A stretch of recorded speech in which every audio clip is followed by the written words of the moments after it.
ए बंद का केलास रे? आता जे कडवं आहे त्याच्या मागचा अर्थ तुला माहित आहे? हे कडवं का लिहिलंय? नाही रे.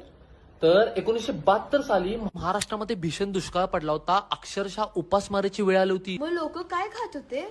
तर सुकडी नावाचा लाल गहू भारतानं आयात केला होता. तो गहू अमेरिकेमध्ये जनावरांना खायला घालायचे आणि आपण गणपती बाप्पांना तर तांदळाच्या मोदकाचा निवेद दाखवतोय. तर या गाण्यातून आपण गणपती बाप्पांना असं सांगतोय की तुला मी तांदळाच्या मोदकाचा निवेद आज दाखवू शकत नाही.